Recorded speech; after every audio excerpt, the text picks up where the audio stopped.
It has been a great pleasure, a great honor serving the UAE on board the International Space Station and now outside of the station. Being in space is a fulfillment of a childhood dream. But again, representing the UAE, going throughout the whole suffering of training, staying away from the family, it meant a lot just to be there, living the moment, carrying the flag of the UAE on my shoulder. I think that was a great privilege. Hello and welcome to NextGen, your exclusive look into the future through UAE's industry leaders. And today's guest is Sultan Al Neyadi, the UAE's Minister of State for Youth Affairs and the first Arab astronaut to perform a spacewalk.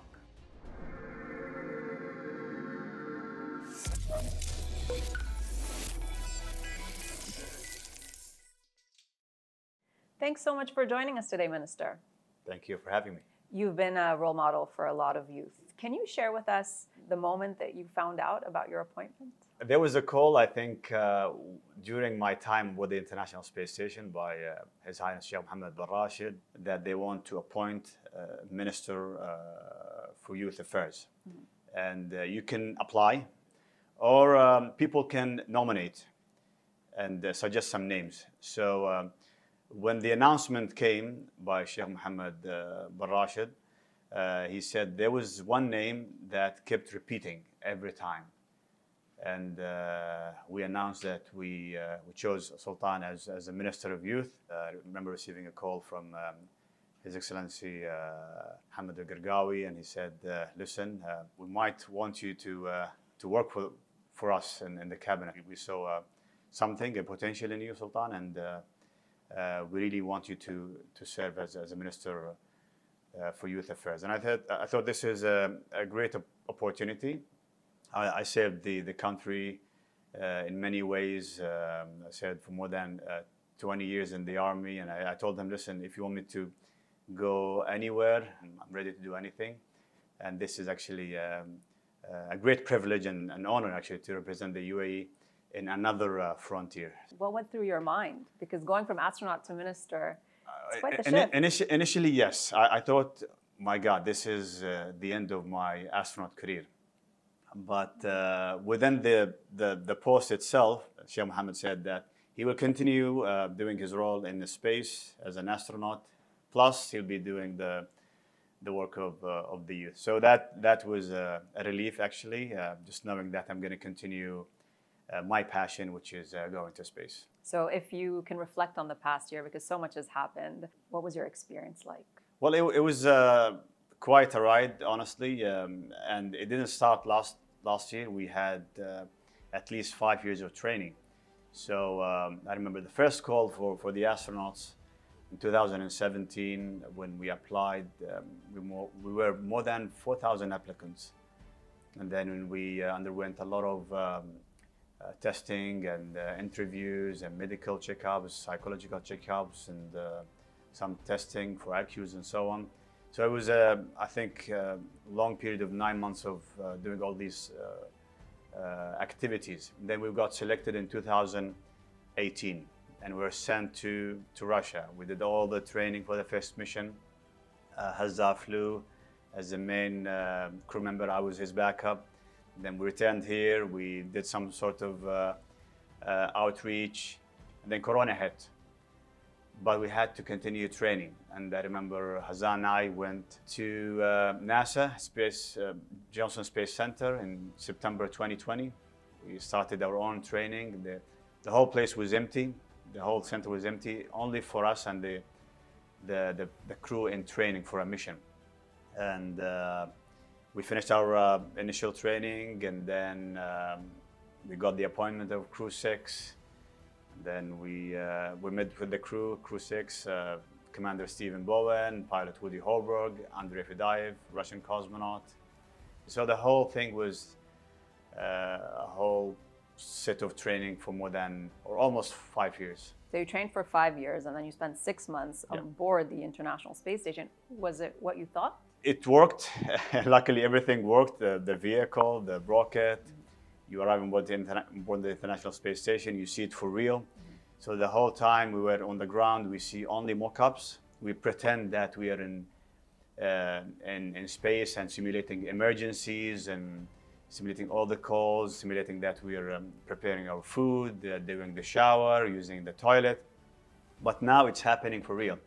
We're on board the International Space Station. We're 7. And then all the systems, all the science, all the maintenance is us. We're doing all of this. So we had to trust in our training, believe that we are capable, and yeah, we were operational for the whole 6-month duration. What would you say was your most emotional moment in space? I think it was doing the EVA and returning actually to the airlock and starting repress. So everything that we faced during the 5 years of training, being out of the country, experiencing different culture, different atmosphere, different food as well, and then staying away from the family, obviously, and then going into examinations and training. It was really hard.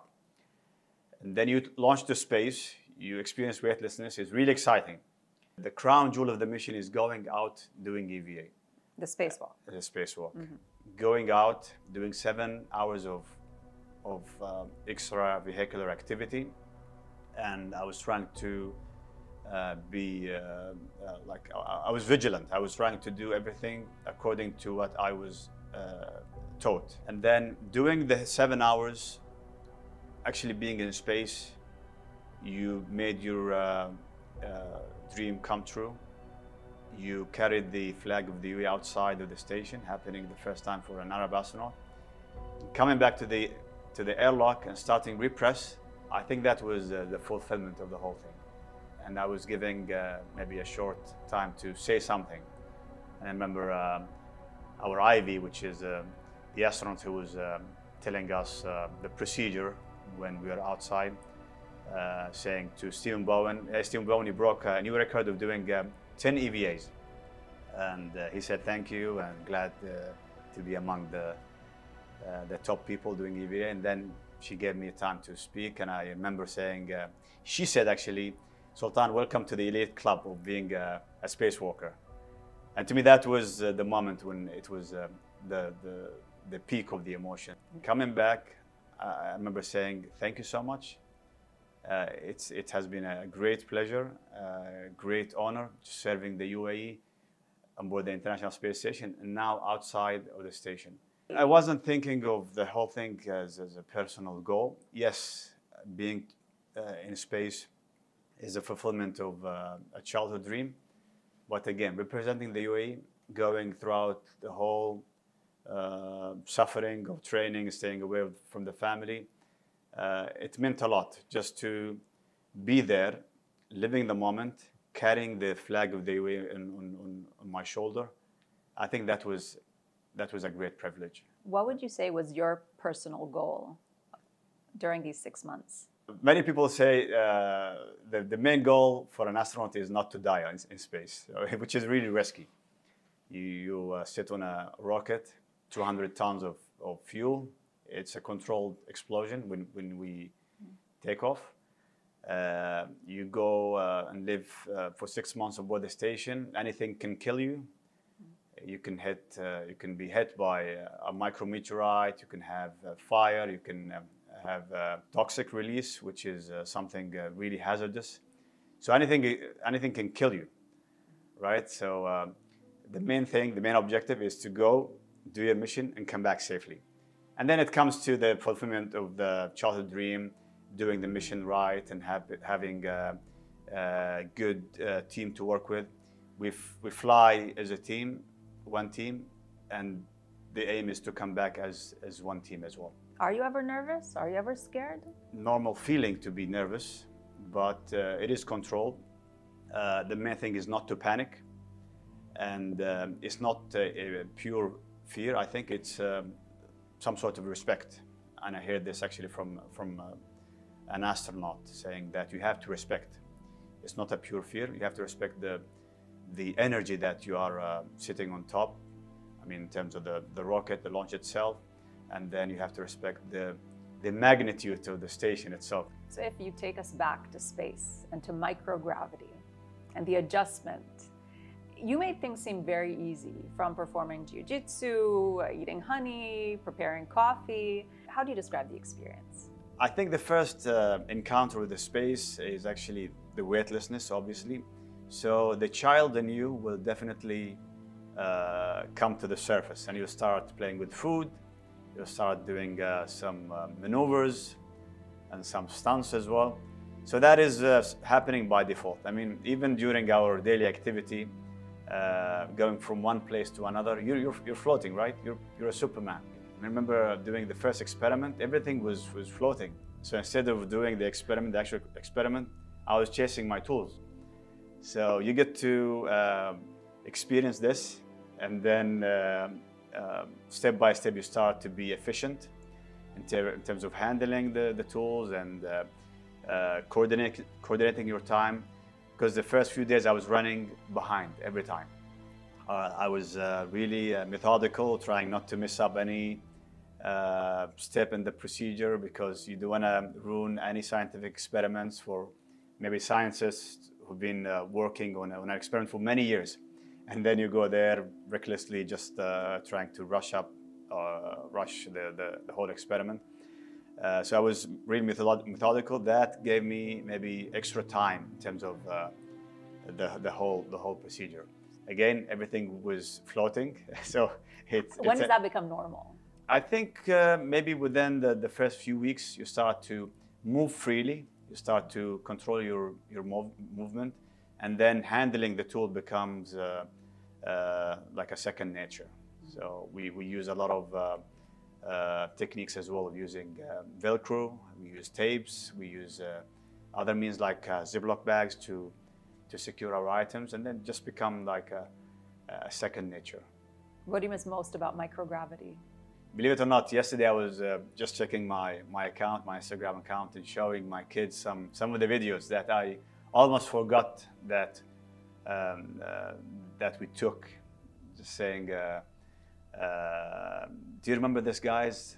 Did you see this? And they said, no, we haven't seen this one. So it was really amazing just to revisit these memories with them, and it was again really exciting, and something you cannot get bored from. You were extremely active on the ISS, from the experiments, the responsibilities of maintenance during the first Arab spacewalk, creating a lot of content, speaking to youth, getting interviewed.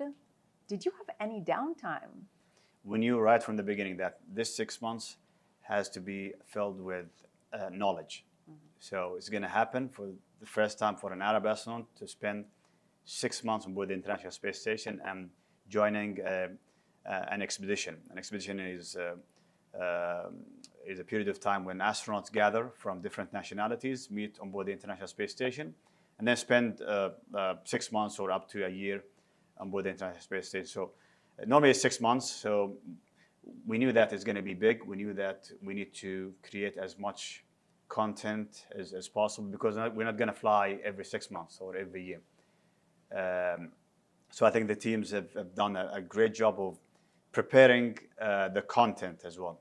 But I found myself obligated, honestly, to go beyond what they wanted, because I was there, I was living there, and seeing magic happening before my eyes every time.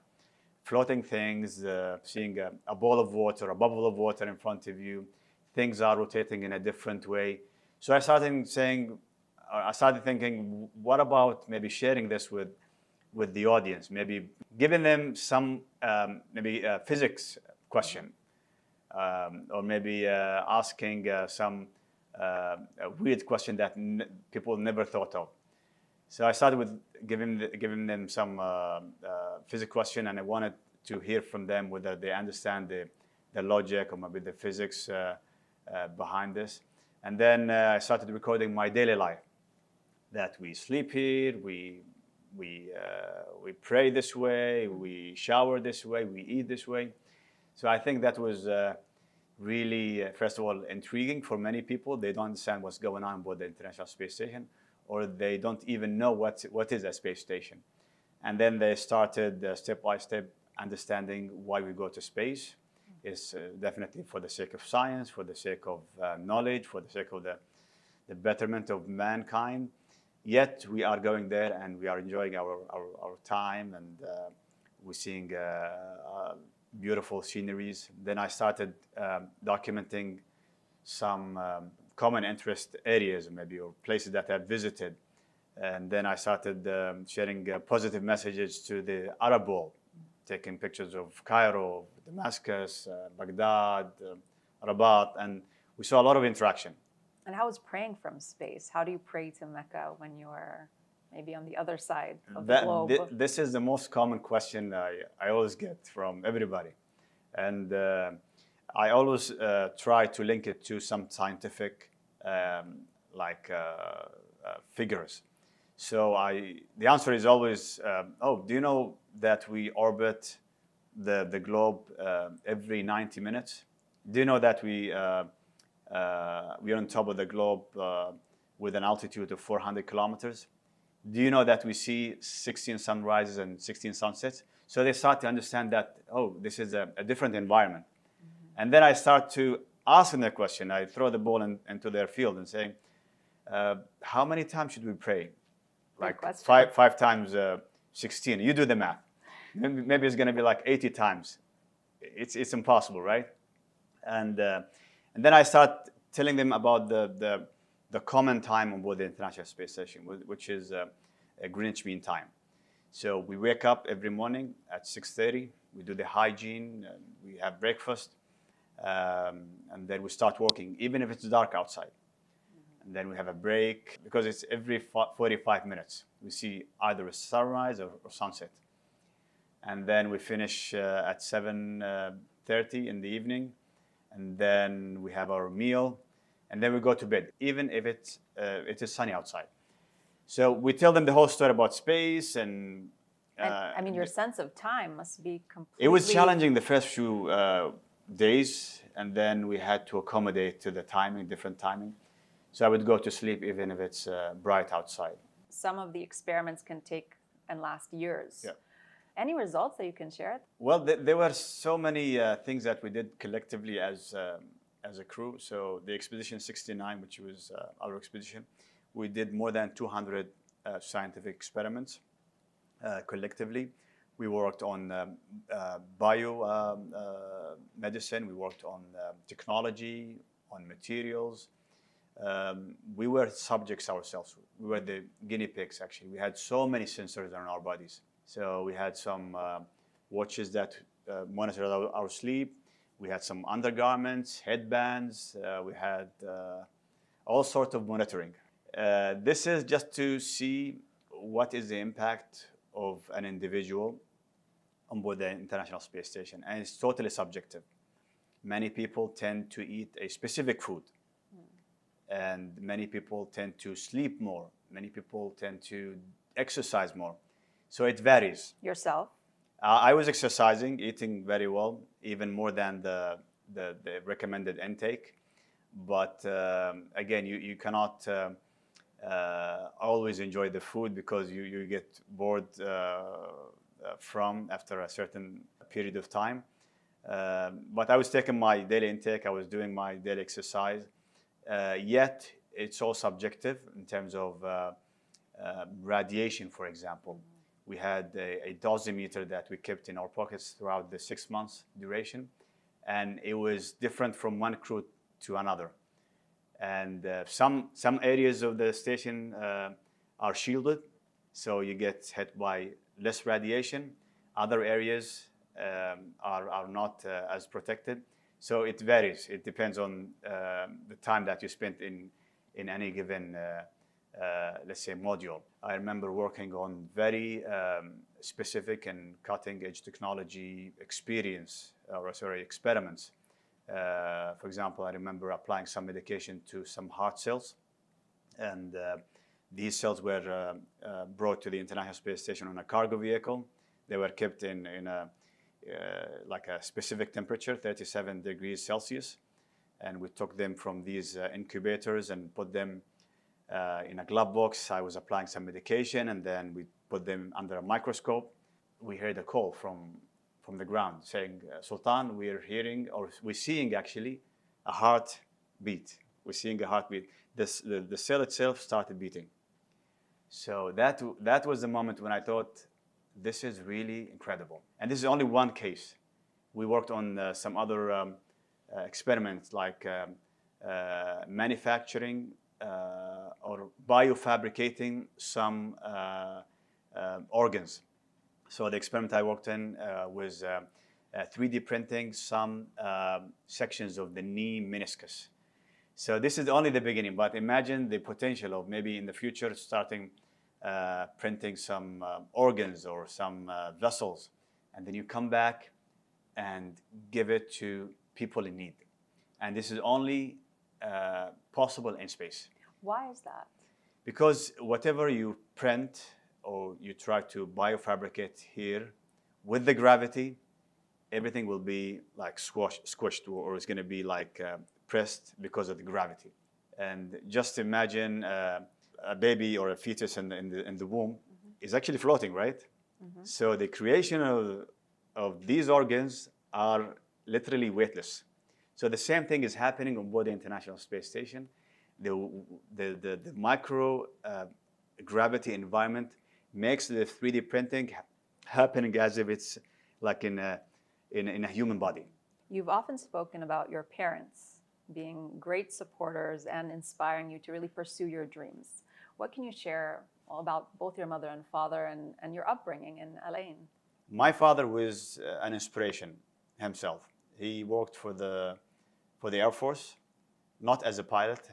I thought he was a pilot. He was wearing a blue uniform.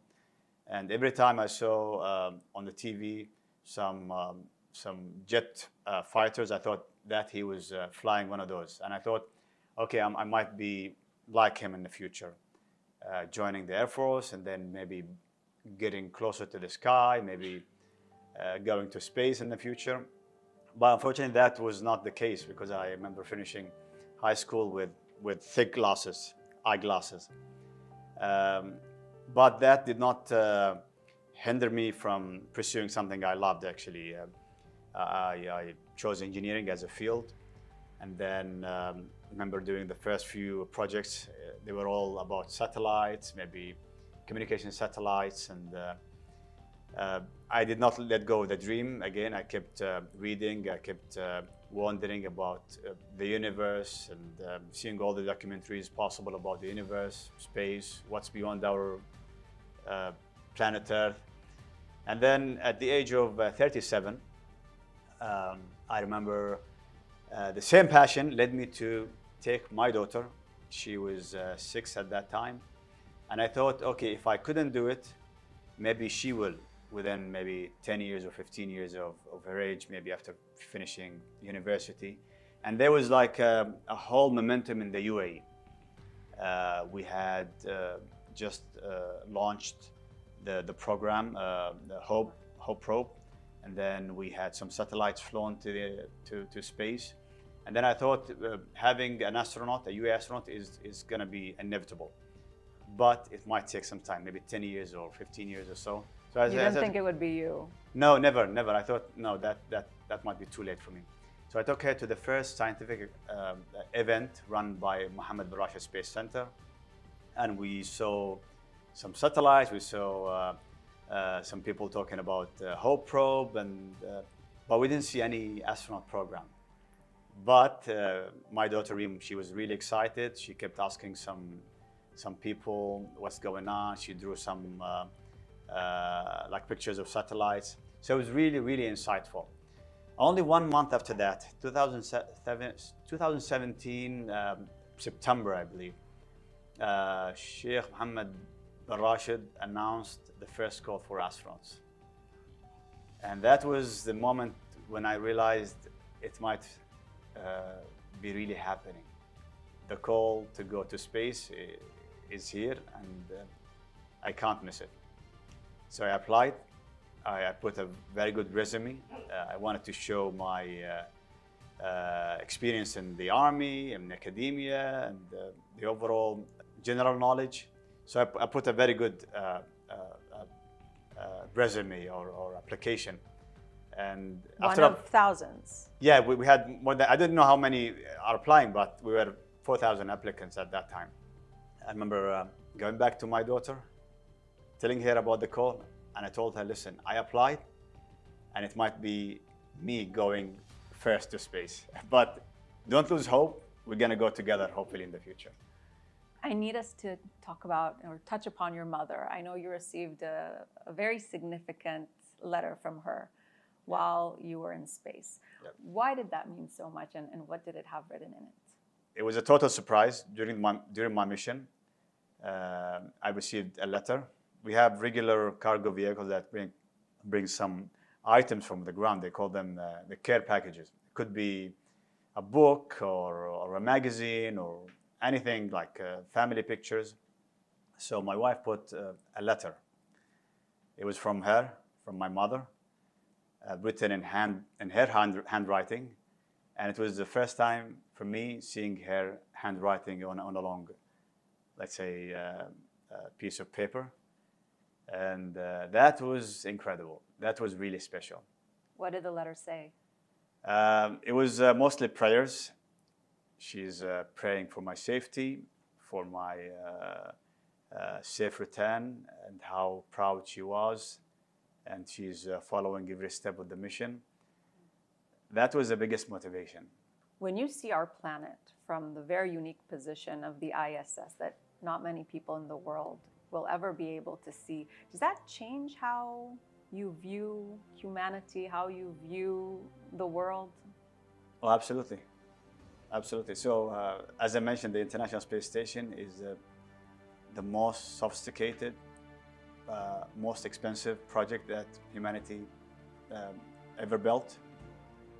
And yet we are still learning how to create our own energy from solar power. How do we create our own breathing oxygen? How do we scrub CO2? How recycle the water that we use on board the International Space Station? All of this is almost happening for free or available for free here on planet Earth. We breathe normal oxygen. We have good temperature. We have protection from radiation. We have running water, but we take things for granted. And just seeing that is really frightening. You start to understand and to appreciate that everything that we consider for granted now is something that we need to protect. Not only for us, but for the young or the next generation and beyond. Sounds like space changes you. In many ways. In many ways. But as a person, I think I started to appreciate relationships, especially with my loved ones, my kids and the family, my parents, brothers, and friends as well. Yes, we were away, safe. We trained to survive, and we wanted to come back. But again, anything could happen, and you lose all of this, and they lose you as well. So you start to appreciate why you are living with them. You start to appreciate the time you spent with specific people. So in that regard, yes, it did help strengthening my relationships with everyone around me. And if we talk about the dynamic on board the ISS and with your crew members, what is it like? You're together very intensely for 6 months. Is it like family? Is it a type of relationship that is unique? It's forever? I think I had the greatest team ever. We were working together as one big family on board the International Space Station. The American astronauts, astronaut Frank Rubio, Stephen Bowen, Woody Hoburg, the Russian cosmonauts, Andrei Fedayev and Dmitry Petelin, spending that amount of them on board the International Space Station for 6 months. I think it was incredible. I had the privilege of inviting them here only 1 month after our arrival, and I took them on a tour inside of the UAE. We went to different universities. I hosted them in my house. 𝐻𝐨𝐫𝐞 hosted them in his house. So it was really a great pleasure to have them here. And remembering the good times on board the International Space Station. And I made it even more special by having a similar atmosphere. So I remember on board the International Space Station, we had some fresh foods sometimes that we get. And the guy who is always cutting the grapefruit was �R𝐨𝐫𝐿, and he would hand it to every one of us. And the guy who was cutting the cheese was astronaut Frank Rubio. So I surprised them when they came to my house by having one giant grapefruit and a big piece of Parmesan cheese. And I told them, listen, you ate, but let's remember the good times on board the International Space Station. And sure enough, they did it just exactly as they've been doing it for the 6 months, but without floating. With gravity. But the way they did it on board the International Space Station, they used to just throw it, and we'd catch it with our mouths. It was really a good time just to have them here and remembering good time. And I think this will continue. We will continue work as a team, and hopefully we get to fly with them in the future. Did they call to congratulate you on the new role? We have a communication group, and they did. They were really happy, and they started teasing me, actually saying, "Oh, Your Excellency." I said, "No titles between us. Just call me Sultan, and that will be enough." How's your family adapted to having you back here on planet Earth? I think they're doing well. Spending 6 months away from them, you return, you're almost a stranger, right? They have their own system. My wife has her own system with the kids, and you're coming back as a newcomer. You're almost a stranger. But eventually, it gets easier. My kids are really excited. They have a lot of questions about the mission. How did it feel?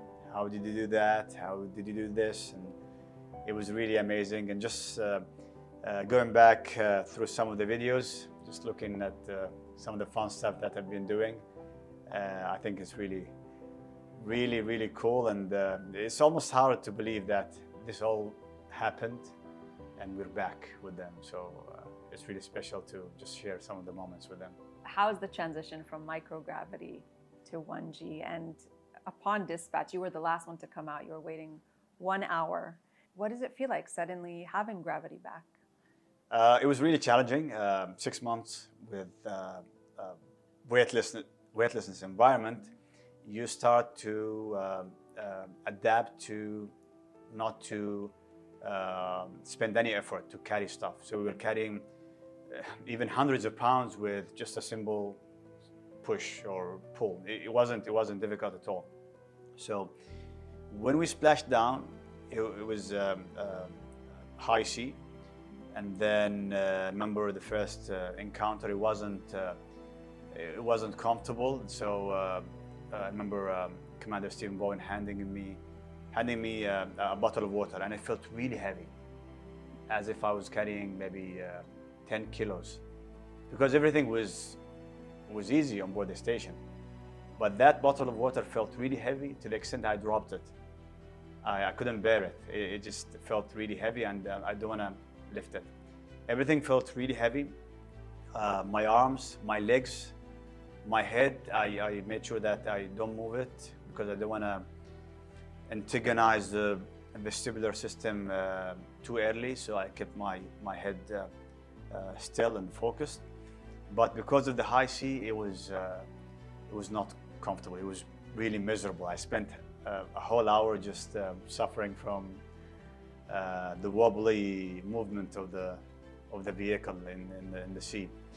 So I was the last one to go out of the capsule, and I remember halfway through, like maybe after 30 minutes into that condition, I unstrapped. I just unfastened my belts, and then because of the pressure, I felt that I'm still pressurized. I thought it's only the belts, but I was really pressurized. And I totally forgot that I released my belts. It was only when the rescue team came and they pulled me. I said, oh my God, that was my weight. So that's why it was really hard to walk. It was really hard to just accommodate. But on the same time, it is really surprising how the human body adapts. It was really quick. So I got better by the hour. Do you dream of space? Are you back in space ever in your dreams? I did maybe a couple of times. One of the weirdest dreams, I think, was I saw myself on board the International Space Station with my crew, and I was telling them, guys, I think we are going to land in my hometown, in 𝐬𝐮𝐬𝐫𝐷. So that was, in reality, it could be a bad idea, but it felt good to land with the whole crew, just like an airplane in my hometown, and it was really, really weird, but it's really incredible. Your Excellency, Sultan Al Neyadi, thank you so much for your time today. Thank you so much for your time.